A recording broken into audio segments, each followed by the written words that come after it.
Hi, I'm Becky and today I'm going to show you how to make these. These are currently just drying at the minute, but they're on wires, patterned hearts, and then the smaller hearts on twirly wires. And they're pretty simple, but some people might be a bit unsure of what's the best way to do the wires. And so I'm going to show you how to do that. So what you're going to need is a rolling pin, a drying mat, so I've got some foam things, and you'll also need a patterned rolling pin. I've got this swirly one, which is what the customer had asked me for the swirled pattern. You're going to need some wires. Now mine's not particularly strong wire, but it's just enough because mine are going quite low to the cake. They're just to hold them up sort of this sort of height, and the cake sort of will come to about here, so they'll be just on the top of the cake. So I don't need a really strong wire. Some cutters, I'm going to get a different cutter in a minute as well. Some edible glue, I use the Squire's Kitchen edible glue.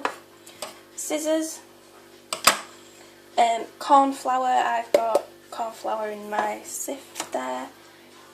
Also I use gum tragacanth, I don't know if that shows up. And I use that for my fondant. Now you have to do this the night before. It's 1 teaspoon to every 250 grams of fondant. Some people use Tyler. It sort of does the same thing. It just strengthens your work. It's fab for flowers, especially like if you're making really delicate roses and things. I'm just using this in here because they're going to be held onto a wire and I need them to be quite strong. I don't want them to fall off. I'm going to take an amount, I don't need loads, and it's really important that, because it's a really funny texture, it feels really stiff and almost like dry chewing gum. But it's really important that you keep this well wrapped. And the reason for that is because it can go hard very quickly with the slightest bit of air. And then I double wrap it.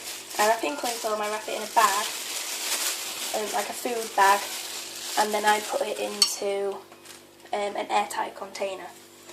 So I've got my fondant with my gum tragging, or Tyler, because it would do the same thing. It's really good for this. If this starts to dry up, you just take a bit of Trex, or in the US I think it's called Crisco. And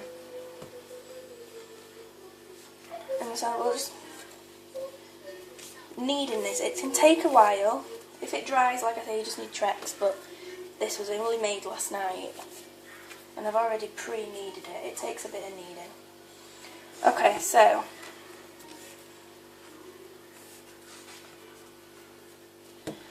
I'm going to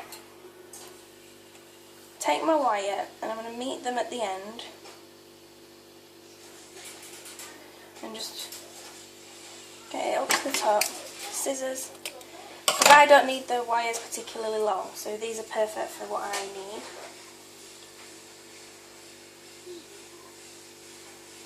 Then I'm just going to place a bit of corn flour on here.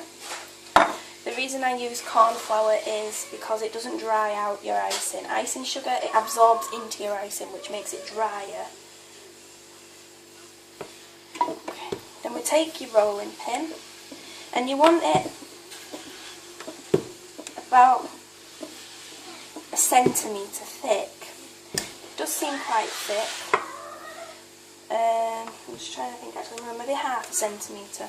It depends on the size of the items. The bigger they are, the thinner you need them, because obviously it adds more weight. So sort of maybe 1/2 centimetre, maybe nearly 1 centimetre. And then you take your patterned roller and you roll it over.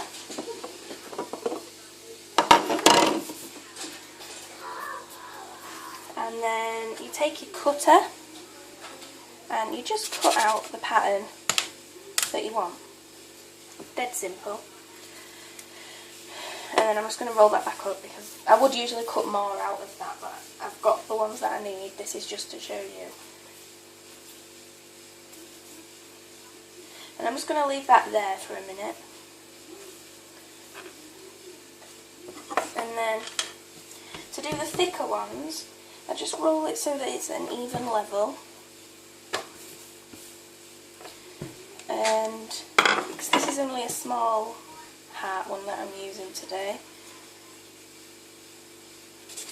I cut my heart out.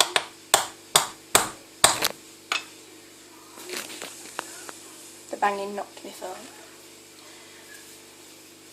And then, because this is a bit of a funny looking heart, I just like to reshape it just slightly. It's more of an ace, more of like a card heart, this one, from like a pack of cards. Okay, so I've got my two shapes, and then we're going to say we use this wire for patterned heart. So I take my wire and my edible glue, and I'm just making a little hook in there like so, and I'm just dipping it into my edible glue. Then I'm taking my heart and pushing it into the end. Now you have to be very careful. Keep it as level as you possibly can.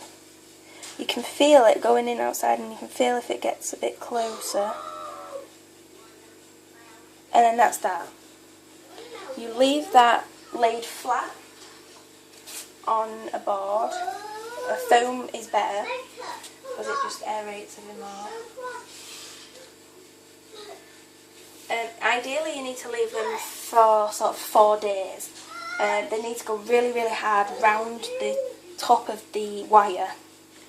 So then this one is for the worms wires which are twirly. So I've taken the end of my wooden spoon and leaving sort of a few centimetres, I'm just going to swirl that round and then take it off. And then I just sort of stretch it out a little bit, making sure that the ends both face up and down. Okay, and then again, a little loop on the top. You could do that beforehand, it doesn't matter. Then a quick dip into your edible glue. Some people don't do that, I do. And then straight into the middle without going through the top. And I like to just pinch a bit around the edge. And then pop that onto your foam. So there you have it. That's how to put fondant onto wires, and doing patterned fondant as well. I hope you enjoyed it. This was my first video. I look forward to doing some more. Thanks. Bye.